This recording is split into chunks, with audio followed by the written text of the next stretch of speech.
Businesses all across the planet are looking to make connections with people. Well, guess what? Divine Connections magazine is helping businesses not only walk in their purpose and passions, but to get connected to their potential. That's right. You've got to connect to your potential, and you can make it happen now because it is time to know your worth. As you get connected to people all across the planet, Divine Connections magazine will make it happen. And get featured in the magazine today and get your copy now, because there's no other time than a divine time to get connected to Divine Connections magazine.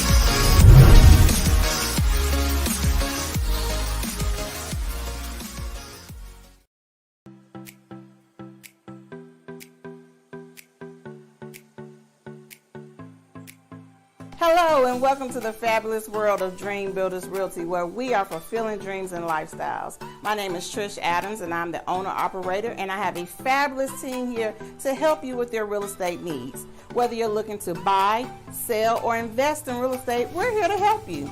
If you need questions on down payment assistance, if you have credit that's not so great but you need some help with that, we're here. We are your go-to people. So please feel free to reach out and we can help you with any of those needs. And you can contact any of our fabulous agents at 336-770-2712. Dream Builders!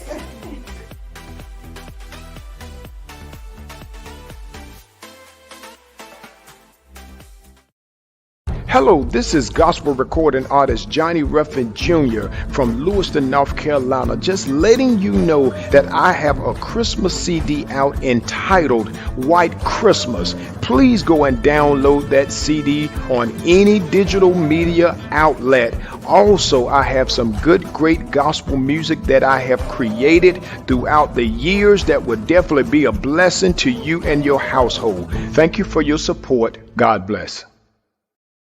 Well, great day, everyone. This is Divine Connections with Deloris Williams. Hope all is well. Please make sure you like and share this broadcast.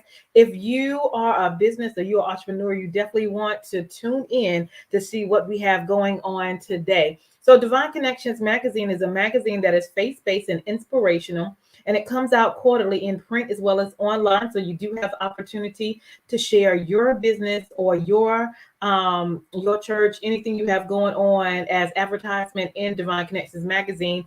A half page or a full page in your ad one will run for 3 months. So if you're interested in the opportunity, I would love to connect with you at Divine Connections Magazine at gmail.com. So how do you stay connected with Divine Connections? There's a lot of good things going on. Go to our website and go to our email, join our email list at divineconnectionsmagazine.com and join our email list for updated news and things that's going on. We're also on Facebook at Divine Connections Marketing. Make sure you like that page. Instagram, follow us there at Divine Connections, one word. And then we also have a YouTube channel, which is The Divine Connections. Make sure you subscribe and click the notification button as well to be notified when we have interviews, events, and things that's going on. Awesome. All right. So as I said, the magazine comes out quarterly. This is the quarterly magazine right now. Get your copy at divineconnectionsmagazine.com/subscription. There are a lot of entrepreneur businesses, connections that you want to make in this book. So make sure you get your copy of the Divine Connections magazine. Again, that's at divineconnectionsmagazine.com/subscriptions. If you would like to be a sponsor, say like you have a 30-second commercial about your business or your opportunity, we would love for you to be a part of Divine Connections and be a sponsor. So when we do interviews on Wednesdays, before or after the interviews, we have sponsors to share their good news, which is their business and their ministries as well. So if you're interested, that's only $150, and that will run for 3 months. But the more they see you, the more they will know you, and the more they will trust you. All right. And so you can connect there and go to my email at Divine Connections Magazine at gmail.com if you are interested.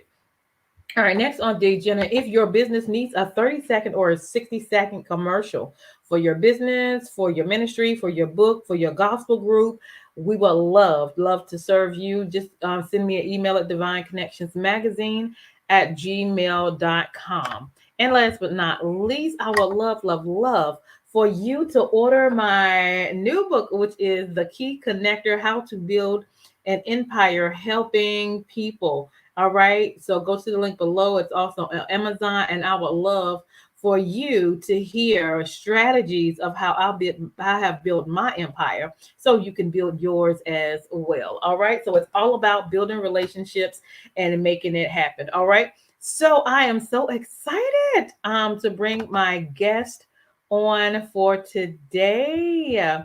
Miss Sharon is in the house. All right. So let's bring her on in. Great day, Miss Sharon. How are you? I'm well. How are you? Thanks for having me. Oh, my pleasure, my pleasure. And thank you for taking time out. I know you're probably at work, so we got to get it in. We got to get it in. Awesome, awesome. So tell the audience, so thank you for coming. Tell the audience a little bit about yourself and where you're from. Wonderful. So I am Sharon Jarrett. I am the founder and CEO of Jarrett Affairs, which is a full event management firm where we handle events and plan events, design and deliver events across the country and abroad. But my slogan has always been, having a corporate background prior to this, I create events on time, on target, and on budget. So that is who I am. Originally from Birmingham, Alabama, spent about almost 20 years in New York before moving here. Now I'm in Charlotte, North Carolina. Awesome, Charlotte. Woo-hoo. Wonderful. Yep, I live here, but my events are all over the country. That's a blessing. I love it. I love it. I love it. So tell us about how you got started in event planning and why you started doing that. Sure. So I believe it or not, my passion grew for event planning while I was in college at Tuskegee University. So I was that go-to person for events at that time. During that time, and that just really grew my passion. So fast forward, I'm working in corporate America, and I initially started doing it, Deloris, as a side hustle initially. Okay. And my job at IBM, I loved it. For the most part, I was corporate internal auditor. I love being the person that people hated to see coming. I love that about internal audit. Worked in finance, worked in sales. But my passion for event planning continued to grow even in corporate America. So I kind of built a name for myself. At that time, we were living in Stamford, Connecticut. Built a name for myself. The church was actually my training ground because in my church, I either planned Women's Day or planned the pastor's anniversary, planned several different events. Again, the passion continued to grow while my passion for corporate America did not. So at the right opportunity came, and believe it or not, I was pregnant with my daughter at the time. And there was a job that I interviewed for. And for the first time, I had been at IBM then 16 years. And for the first time in my IBM career, I wasn't the one that was selected. Wait, what? Wait a minute, you do know who I am, right? I'm sure. I wasn't selected, but that was God setting me up for my departure. Okay. Right. So fast forward, literally had my daughter, and the division that I was in was sold off. So now, had I gotten that other job, I would not have been eligible for the buyout. Right. Wow. But because God said no, that's right. I was eligible for the buyout. We prayed about it, and literally, Deloris, before I could get off my knees, I called my boss and told her to meet me at the local Starbucks in 2 weeks, bring my service check, and I'm out. Deuces. I'm out. Right. Wow. Because I fell on my own convictions, like you tithing, you doing all this, you say you have faith, but you won't even step out. Right. Come on. So when I decided to do it, it was almost like God said, you jump and I got you. So I literally left IBM on a Wednesday, August 31st, 2005. And literally within 48 hours, I got my first call to come to LA and do an event. Wow. Right. So I was in LA staying in a nice hotel, and a prominent bishop walked in, and they needed some PR work. I did some work with them, and it really just snowballed. For the first 5 years of my business, I didn't have a website because I didn't need one because it was all word of mouth. I kind of built a name for myself prior to venturing out on my own. So it just made the transition easier. Then my husband got an opportunity in Maryland, and I go, here we go again. I got to start all over. That's when I actually, got the website. Initially, I thought my calling, I thought my purpose on earth was to bring order to the faith-based organization. That's what I thought. Okay. And I thought I wanted to do weddings, honey. 2 brides in, I was like, y'all can have this. Okay. And what I found out about working in my faith-based organizations, while I have my own ministry in terms of a church that I can work in, right? I don't have to work in other churches to do that, for that to be my passion. I continue to work in my church, but I changed my business model totally. I worked in my church, not so much in others, because what I found out, and it has changed over the years, but oftentimes in the faith-based organizations, we look at people to do things for free. And that's not everybody. I'm not stereotyping. I'm not generalizing at all. My mortgage is not free. Car note is not free. None of that is free. Plus, I knew I had my own church that I can work in as much as I wanted to. Right. Finished my business model, and I went back to focusing on corporate America, doing corporate contracts, sports and entertainment. So that's pretty much what I do today. Still do faith-based organizations, but from my own church. Okay. You said sports and entertainment.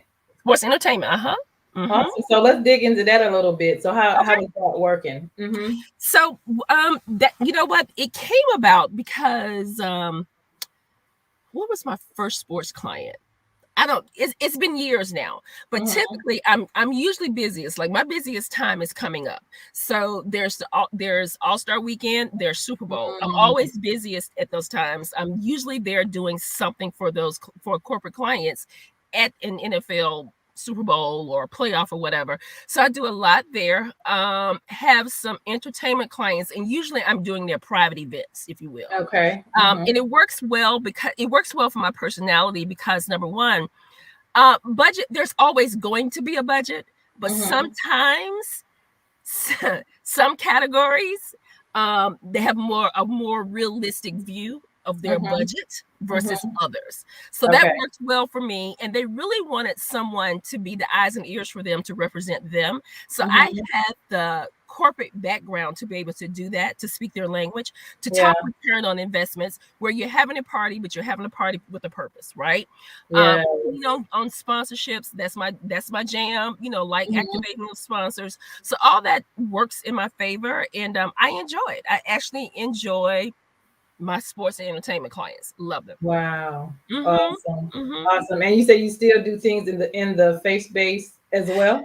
I do. Primarily it will be for my church or select weddings. Okay. And most of the weddings that I have done, the last couple of weddings I have done, have either been for celebrities or professional sports players. So again, while budgets are always going to exist, I just find, for me, if you want me to create that dream, that vision for you, and I can work with any realistic budget. Okay, it just takes some people quicker to get to what realistic is versus others. Because I've had situations where the daughter and the mom will say to me, with the dad there, and they'll say, "Oh, we want this wedding. We're going to have 20 groomsmen, 20 this, that, and the other, and the budget's $100,000." Before they can get home, the father's in the separate car calling me, I don't have $100,000, right? I need you to make this work for 30. Okay. So I just got kind of sick and tired of having those conversations. So I'm very selective when it comes to weddings that I'll do. Awesome. So give us some pointers for people hosting events. You do PR and like how to structure an event. So the first thing you always have to look at, I tell everybody, you have to know why you're hosting that event, because that's going to determine how you build the event. So there are 4 reasons why you primarily will host an event. It's either you want people to celebrate, right? You want people to donate, Right? I can't even think of my other two, but it's celebrate, donate, graduate, or something, or make them aware of the brand. There are reasons why you do the event. So you need to make sure you're clear on that. Then I say, determine who your target audience is. Who do you want actually sitting in that seat? Because you have to be very mindful of when you build the event. For example, I'll give you an example. Right now, I have an event coming up in DC next week. So this event is for a number of doctors, accomplished doctors. So in talking to the caterer, because I know these are accomplished people, they're paying $500 a pop for their ticket. Okay. So when I have the community and they want to celebrate, it's a celebration. So when I have the conversation with the caterer and she says to me, well, Sharon, I have one food station for you. Sweetie, they just paid $500 for a ticket. They're not going to stand in line at a food station with 500 people. I need you to put food stations around the room. So you really need to know, number one, why you're doing it, who you're doing it for, and what you expect to achieve as a result of having that event.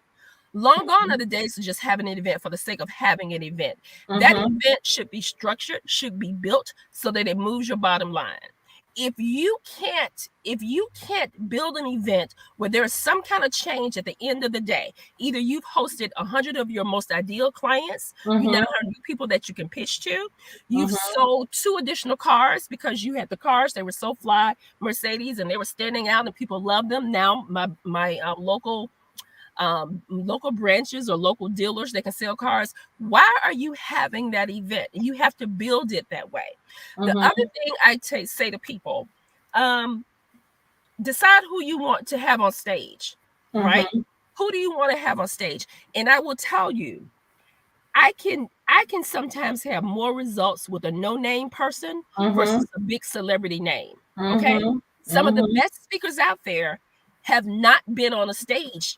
Come on. A big stage, right? But they're killing it. They're killing it on their smaller podcasts, or they're killing it on whatever, but they haven't necessarily hit the stage. So while a big name will bring you credibility, I have had big names that I've had to pull off a stage. Oh, come on now. Because they bombed, right? And because you are a name, that name may get you in the door, but it's not going to necessarily make people pay attention to you once you get past your first 5 minutes. So you're sitting there looking like, okay, why did I invite this person? Why did I invite this person? And I'll tell you this brief story. I had a client in Los Angeles, and they'd asked for this noted celebrity to be their luncheon keynote speaker. I typically would not hire a speaker for any event that I'm doing or a client unless I've heard them personally, or I can call Deloris that I trust and say, Deloris, girl, have you seen this person? Right? If I don't have those 2 things, they're not going on my stage. Okay? But they were so insistent that because they saw them on TV every week, then they should be able to deliver. Deloris, the person gets on stage. Oh man! And mind you, we had paid this person $25,000 plus first class airfare for her and her assistant. She gets on stage and she had a hard time reading the crowd. She literally read the document that someone prepared for her verbatim. Okay. Now the host is looking at me and texting me going, "Oh my God, what is happening?"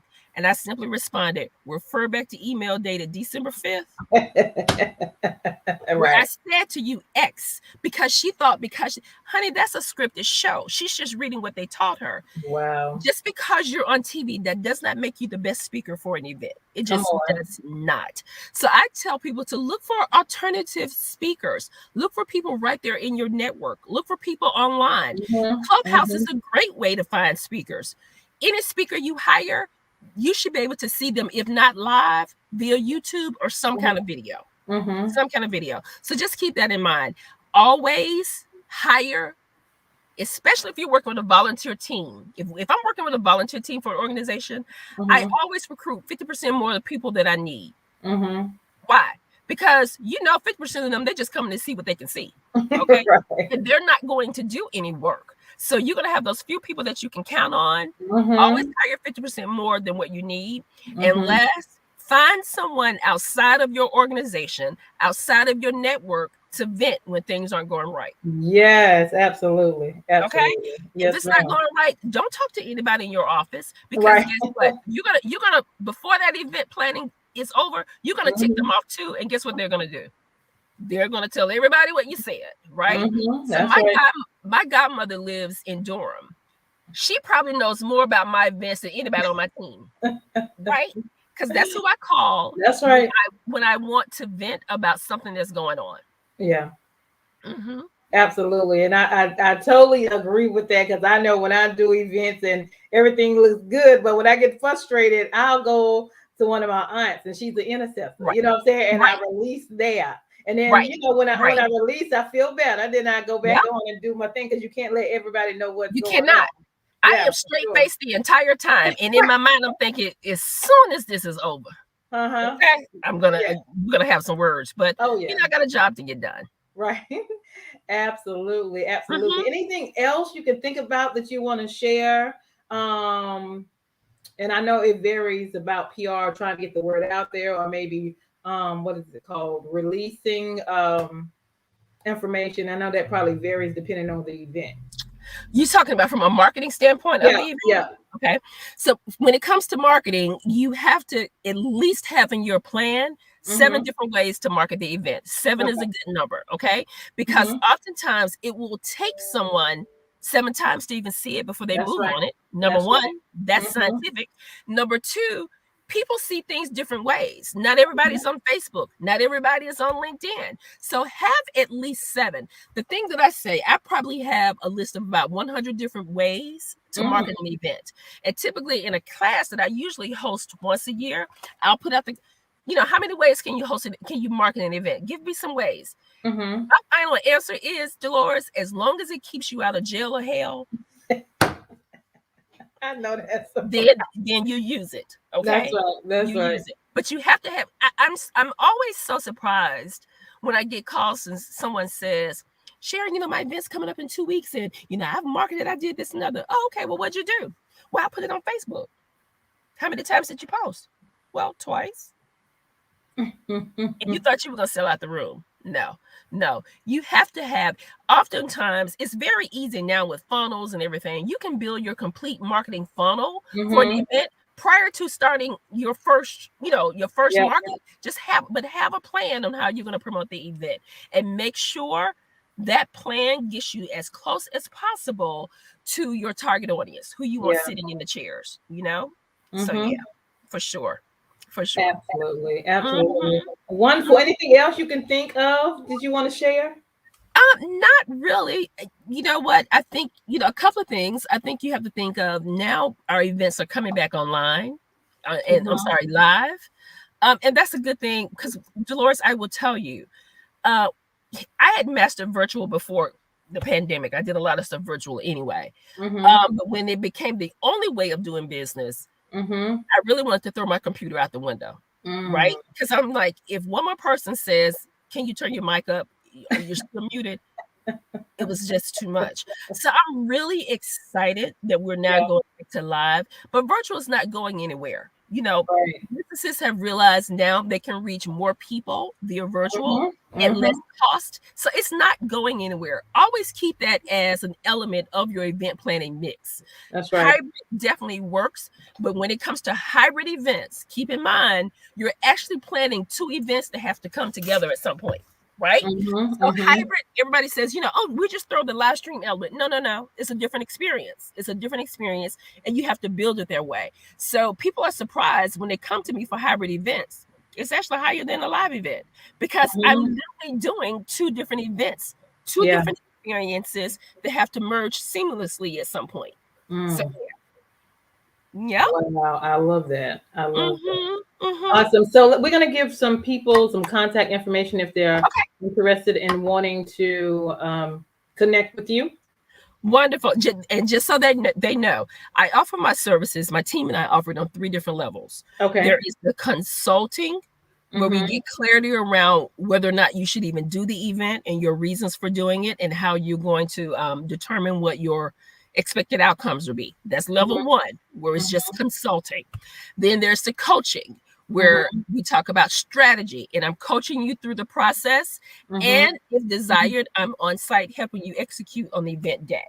And then the top level is production. So there's either consulting, coaching, or producing, where we're either clarifying, adding strategy, or executing. Love it. Okay. Love it. Love it. Love it.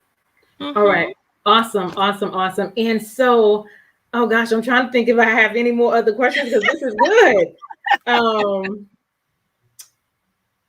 Follow up. What are some ways that you follow up, or do you follow up, or how do you follow up with after an event? Is to continue to build, the people that you work with, you connect with, and build your network. How do you do? What do you do in order to follow up? Are you saying with regards to the attendee or a client? Well, we can do both. Let's do the attendee first. So for an attendee, post-event, within 48 hours, they're going to receive an event survey. Okay. That event survey is going to ask a series of questions, but it's not going to be more than 10 questions, and it should not take more than 5 to 10 minutes to do. Okay. From that, one of the questions may be, do you have an event coming up or an idea that you'd like to get some insight on from Sharon, Jarrett, or her team? So that is one way that I would do it. From a client perspective, that's ongoing, because the way I've been able to build my business is I have several long-standing clients, right? So we're always in a constant communication if I have something going on with them. And oftentimes my existing clients are probably my best marketers for me, because they'll go out and tell someone else. They go out and tell someone else. Like right now, I have 2 people on my board that I have not met, but they heard a client referred them to me for an event next year. So I'm always in communication with my existing clients. Love that. Love that. Awesome. But follow up is so important. From a day-to-day conversation, I can't begin to tell you just me returning a phone call what that's meant for my business. Because sometimes we just don't even take the time to return a phone call. Right. So yeah, follow up is definitely critical and is key. Awesome. And while I'm thinking of other questions, I always like to end with words of encouragement. Okay. Words of encouragement. I should have pulled my phone out. I'm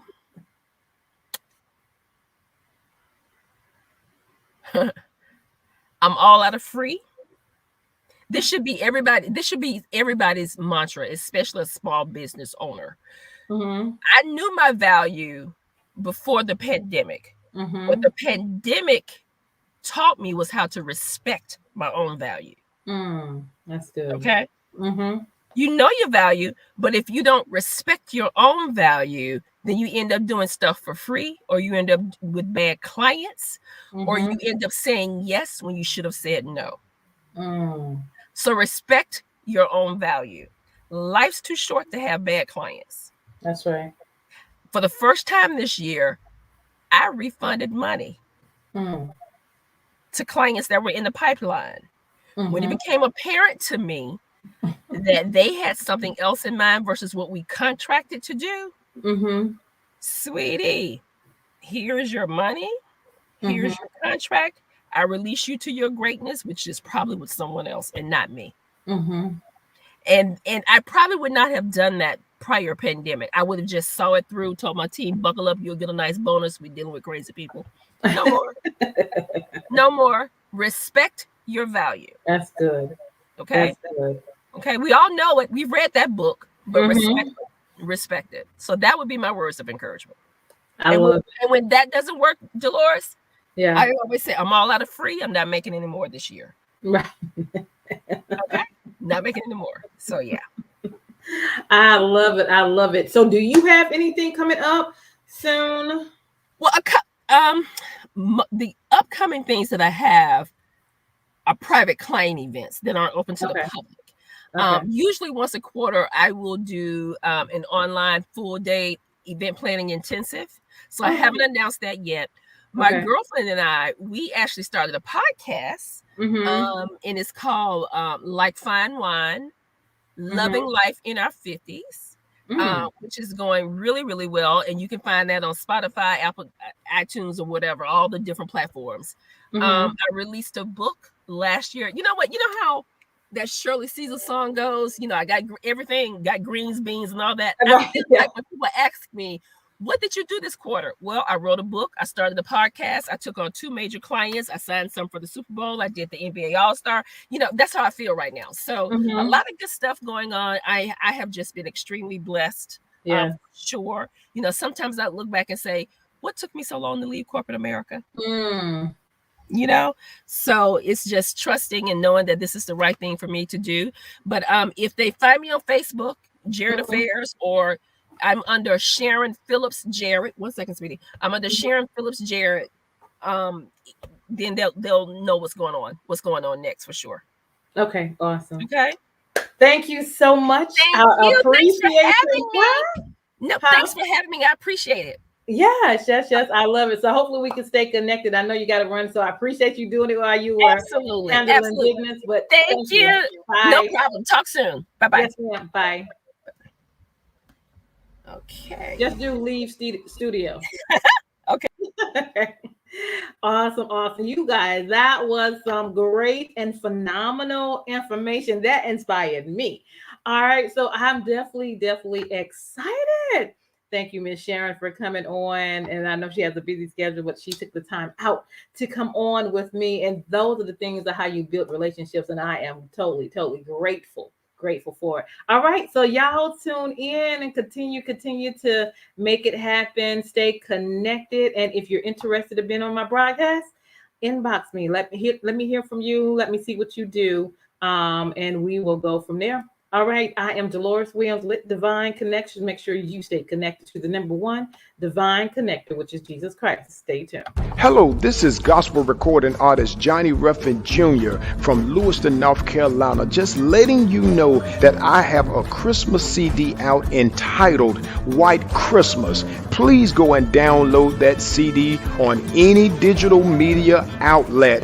Also, I have some great gospel music that I have created throughout the years that will definitely be a blessing to you and your household. Thank you for your support. God bless. Hey, we've got exciting news from Divine Connections Marketing Services. Now you can create your own custom video commercial for your business or organization. It's time for you to win. Your product or service is someone's solution. So get the attention of your potential customers now. Choose from a 30 or 60-second commercial today. Just email us at divineconnectionsmagazine@gmail.com and we can get started. Connect today and let's get started making your custom video commercial now. Divine Connections Magazine. Get major exposure for your business. Is someone looking for your service? Do you need networking? Are you a gospel artist or a ministry? Do you have a major event that you want to promote? Divine Connections Magazine has the solution for you. We can distribute to residents, businesses, churches, and online. Don't miss this opportunity to expand your marketing locally and around the world. Find out more about us at divineconnectionsmagazine.com. Get your spot in the next issue of Divine Connections Magazine by emailing us for details at divineconnectionsmagazine@gmail.com. Make sure to like us on Facebook at Divine Connections Marketing. Follow us on Instagram at Divine Connections. Let's get it started now.